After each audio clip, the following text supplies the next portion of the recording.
problem. We are going to solve the problem 1.1 of David J. Griffith. So we have to find out that the dot product and cross product are distributive. So dot product and cross product are distributive. We have to find these properties and we have to prove that they are distributive property or they follow this property. So we are given with case which is the three vectors are coplanar. So the property I'm going to write first dot product A dot, then the resultant of B and C vector is equal to A dot B plus A dot C. I have also explained these properties in my previous lecture, so if you haven't watched that lecture, I will place the link of that video in the description. So first I will recommend that you first watch that video, then you will clearly understand this video as well. So I need three vectors and they must be in the same plane. Coplanar means that the three vectors must be drawn in the same plane. So first I'm going to draw vectors.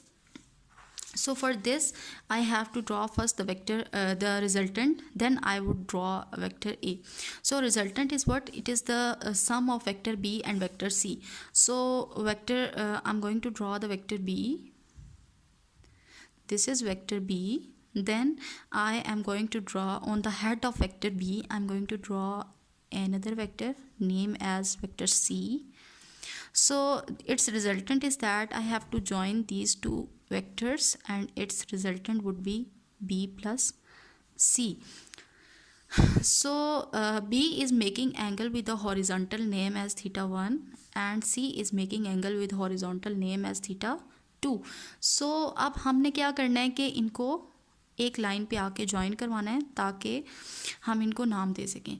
तो ये जो हमारे पास है angle B, इसका horizontal के साथ जो side होगी उसका नाम बन जाएगा B cos थीटा 1 और जो उसका वर्टिकल के साथ जो उसका कंपोनेंट होगा, और ये इसके होते हैं रेक्टेंगुलर कंपोनेंट्स, इसके बन जाएंगे बिकॉज ये टिल्टेड है. तो जब इसका एक एक्स एक्सिस पे इसका कंपोनेंट देखा जाएगा तो उसका नाम होगा B cos थीटा 1 एंड उसका जब वर्टिकल जो उसका रेक्टेंगुलर कंपोनेंट होगा वो होगा हमारे पास B sin थीटा 1. देन हमारे पास आ जाएगा C का. तो हॉरिजॉन्टल के साथ ये वाला पार्ट इसका हॉरिजॉन्टल के साथ है, सो ये पोर्शन बन जाएगा हमारे पास C cos theta 2 and this portion becomes C cos theta sin theta 2.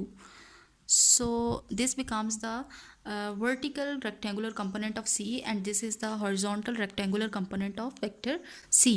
So this whole line is termed as, let's suppose, A magnitude and I have placed all these vectors in the same plane. So पहले मैं इस जो हमारे पास है ये इसको हम लोग B plus C जो रिजल्टेंट है इसको लिखूँगी.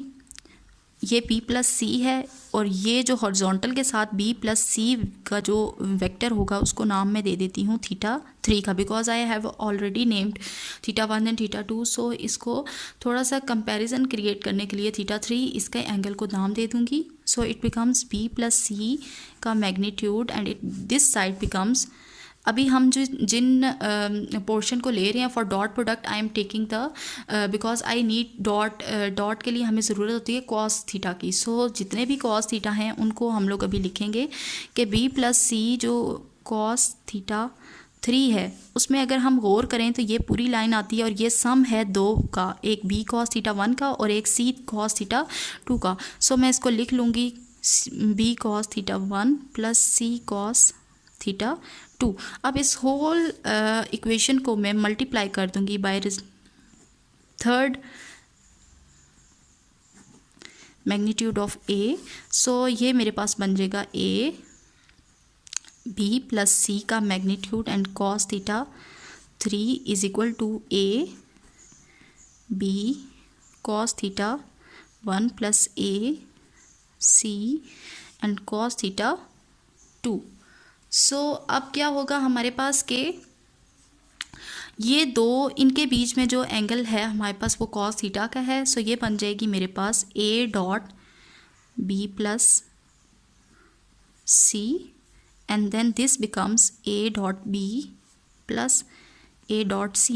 So first it is proved that the dot product of the dot product is a distributive property. So hence it is proved in this by using this diagram we have proved this. And now I am going to prove that the cross product is also distributive. So for this I am going to take the sine rectangular components, that is the vertical जो हमारे पास rectangular components थे उनको लेंगे. So first b plus c का sine component ये वाली line है. So इसको लिखेंगे b plus c sin theta 3 is equal to b sin theta 1.